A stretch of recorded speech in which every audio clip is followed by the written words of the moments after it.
ये केस आपको अंदर से पूरा झकझोर के रख देगा। पूरा केस जरूर देखिएगा। दरअसल ऑस्ट्रेलिया से सैम अपने 7 साल के बच्चे और बीवी के साथ भारत केरला में आते हैं अपने माँ बाप के साथ छुट्टियां बिताने। लेकिन जब सैम वापस जाने वाले होते हैं ऑस्ट्रेलिया, उससे 3 दिन पहले अपने बाप सैम्यूल इब्राहिम से बोलते हैं कि मैं ऑस्ट्रेलिया वापस तो जाऊंगा, लेकिन वहां से जिंदा कभी भारत लौट कर नहीं आऊंगा आपके पास। अब उस बाप को लगता है कि बेटा घर से दूर जा रहा है, बेटे को घर की याद आ रही होगी, इसलिए बहकी बातें कर रहा है। और सैम्यूल इब्राहिम अपने बेटे सैम इब्राहिम से बोलते हैं, बेटा तुम आराम से जाओ, जब भी ज्यादा छुट्टियां मिलेंगी उस टाइम अपनी पत्नी के साथ वापस आ जाना और ज्यादा से ज्यादा छुट्टियां हमारे साथ बिताना। और फिर सैम ने बोला कि ठीक है पिताजी, मैं जा तो रहा हूँ, लेकिन अगर मैं जिंदा वापस नहीं आ पाया तो मुझे मेरे दादाजी के कब्र के बगल में दफनाना। और फिर सैम 11 अक्टूबर 2015 को ही ऑस्ट्रेलिया वापस चले जाते हैं फ्लाइट से। और ऑस्ट्रेलिया जाने के 3 दिन बाद ही सैम की डेड बॉडी ऑस्ट्रेलिया से भारत आती है। सैम की इस मरने की खबर को सुनकर माता पिता के अंदर से ही रूह खाए जा रही थी। उनसे सवाल कर रही थी, आखिर क्यों बेटे को मैंने जाने दिया,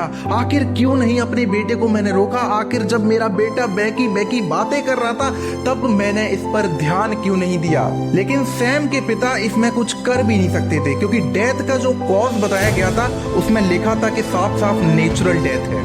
फिर कुछ दिन बीतते हैं और सैम की पत्नी सोफिया अपने 7 साल के बच्चे के साथ ऑस्ट्रेलिया वापस चली जाती है, क्योंकि सोफिया ऑस्ट्रेलिया में जॉब किया करती थी। और सोफिया बिल्कुल वैसे ही अपने परिवार का ख्याल रख रही थी जैसे सैम रखा करता था। सोफिया जॉब करने के बाद हर संडे को रात को माँ बाप से कॉल लगाया करती थी और उनको बोलती थी, आखिर सैम नहीं है तो क्या हुआ, आपकी बहू तो आपके पास है, मैं सैम के जैसा ही आप लोगों का ख्याल रखूंगी, आप भरोसा रखो। और सोफिया की इन बातों से कहीं ना कहीं इन माँ बाप को तसल्ली तो हो रही थी कि उनका बेटा तो नहीं है, लेकिन उनकी बहू बेटे के बदले फर्ज निभा रही है। लेकिन अब कहानी में ट्विस्ट आता है और ऑस्ट्रेलिया पुलिस का कॉल जाता है सीधे सैम के बाप को, और वो उनको बताते हैं कि आपके बेटे की मौत नेचुरल हार्ट अटैक के कारण नहीं, बल्कि उसे किसी ने तड़पा के बड़ी ही बेरहमी से मारा है। इस बात को सुनकर सैम के माँ बाप के पैरों तले जमीन खिसक गई और तभी अपनी बहू को कॉल करते हैं, लेकिन वो कॉल नहीं लगता है। लेकिन वही ऑस्ट्रेलिया में उनकी बहू की